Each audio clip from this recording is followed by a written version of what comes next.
Well, Daniel Bwala joins us. He's also a legal practitioner and an adjunct lecturer in Nigerian Law School from our studios in Abuja. Morning, and thank you for joining us today. Let's get straight to the crux of this matter. This judgment many disagree with. What do you think of? Or you think that, well, having looked at the issues before them and then handed that judgment, also citing the Electoral Act, they were in the right to have given it?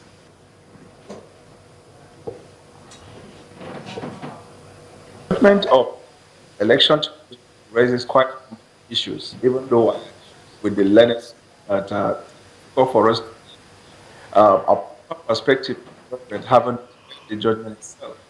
However, facts are in the public domain, which so far have not disproved or contested, which are that number one, the judgment of the tribunal nullified the election of Darius, and number two, the election tribunal also declared Al Hassan as the winner of that election. Now, what the Court of Appeal may be interested in looking at, if the matter is presented before it, are a number of issues. One is the provision of Section 140 sub 2, whether the tribunal in delivering the judgment actually considered that provision as was canvassed by the respondent. And if it did, whether the tribunal was right to have considered that provision and then go ahead still to give the election decision to Al Hassan. The other issue is the testimony of INEC, whether the testimony of INEC should be believed in the first place, because in determining the veracity of a testimony, the testifier's character and the testimony must be in unison. And it is the character of INEC to defend every election, because INEC, when the nomination name was submitted to INEC, INEC had every reason under the law to reject the name if it did not comply with the provisions of the Electoral Act, but INEC went ahead and accepted that. So that is one of the issues that the Court of Appeal will look at. Then on another issue is whether the court was right in rejecting the testimony of PDP when it led evidence that the reason for the shifting of the primaries to Abuja was occasioned by insecurity, especially having regard to the recent decision of the Court of Appeal in Rivers' case, when the Court of Appeal held that the doctrine of necessity permits that the election tribunal should sit in Abuja rather than in Rivers State, and whether the tribunal was right in rejecting that. And if it did, then whether the tribunal's sitting in Abuja itself is also challengeable in law, because the tribunal then ought to also sit in Taraba State. Now, the issue of whether the matter is pre-election or post-election, I do not want to delve much on it, because it's like a hybrid. You can determine the matter as a pre-election matter, but if you fail to do it and it comes to the court, the election tribunal, then it must fall under one of the grounds, and it fell under Section 138, subsection 1, either A or B. Now, the proper relief that the court granted to Al Hassan would have been Section 138 sub 1C, that Darius did not score the highest votes. But it seemed that the tribunal delivered the judgment relying on the grounds that was canvassed, looking at Section 138A and B, non-compliance, and then lack of qualification. So the Court of Appeal will be interested in looking at all of this. And it's also very interesting looking at this grounds of petition. But then when Moyoshere was talking about some of these cases, he raised issues about qualification, and even if they were to give a rerun, he suggests that the PDP may not have a candidate in that rerun. How does that work? That is another issue for the court to determine, because every conversation regarding the nomination of a candidate, first of all, is a matter that is a matter that should be determined by the High Court, and in which case the person to challenge it may not have been Al Hassan in the first place, it will have been a member of PDP who is challenging the nomination of that candidate. If the court nullifies this election and gives a date, for example, under which they are expected to conduct election, then at that point, probably either of the party can go to the High Court to ask whether or not Darius was qualified. And like I said earlier, the doctrine of necessity, because the crux of the matter is the tribunal rejected the evidence and ruled that there was non-compliance with the provisions of Section 87, which is to wit that the primaries was not conducted in Taraba, it was conducted in Abuja, and then secondly, that the notice given to INEC was quite outside of the time. Now, don't forget the provision of the law that also states that governorship election tribunal should sit in various states. That is a fact stated in the law.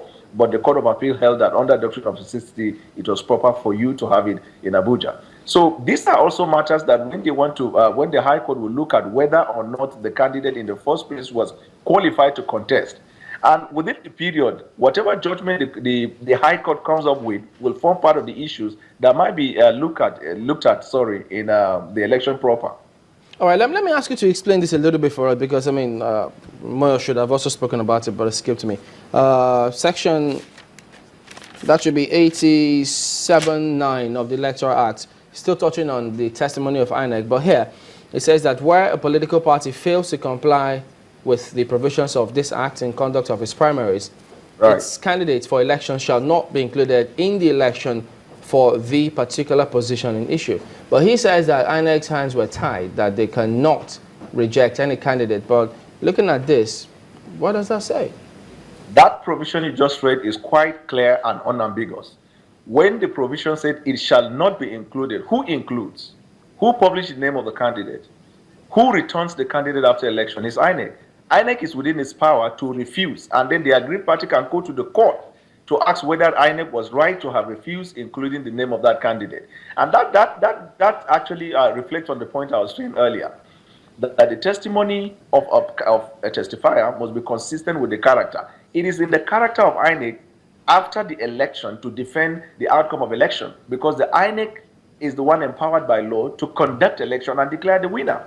So that provision that you just read says it shall not, and there is a decision, plethora of decisions of the Supreme Court, that the word shall is mandatory. So who is it that will stop inclusion of that person? Is it not INEC? INEC failed to do that. So if INEC accepted the name, published the name, returned the candidate as a winner, should the court believe the testimony of INEC that there was no primary in the first place? That's another issue. Now, even the issue of Section 140 sub 2, one issue I want to point out is, one point I want to stress is, number one, whether the court itself, when presented with the provision of Section 142, actually considered it in its judgment, because that will form part of the appeal.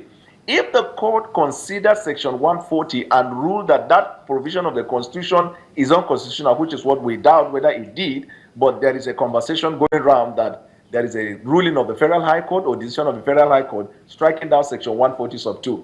Now, even the decision of the Federal High Court is matter that should be tested at the Court of Appeal, because the Federal High Court decision striking down Section 140 sub 2, they said because that provision is inconsistent with the Constitution and therefore usurps the power of the court. Now, I do not know whether that provision is inconsistent with the provision of the Constitution, because according to the report we heard, that the Federal High Court relied on Section 6 that touches on the power of the court to determine matters, interpretation of the law, and Section 285 in relation to election tribunal, governorship election tribunal, that the tribunal is the one to the exclusion of all other courts with the jurisdiction to determine. Now, if the tribunal is empowered by the Constitution to determine whether or not a candidate is the winner, that governorship election tribunal is also guided by a law that regulates the conduct of election petition, which is the Electoral Act. And the wordings of Section 140 sub 2 is quite clear and unambiguous. And there are decisions of court replayed that where the wordings of a statute, where the construction of a statute is clear and unambiguous, the court does not have the latitude to go on a voyage. The court must give its ordinary meaning, regardless of whether the result makes sense or not. So, and that is the provision of the Electoral Act. So it will be interesting to know whether the tribunal considered that provision. And if the tribunal refused to consider that provision in delivering the judgment, it will also be interesting to look at whether the Court of Appeal will look at whether or not the tribunal in the first place ought to consider. Because when you present an issue before the tribunal must rule on that issue. All right.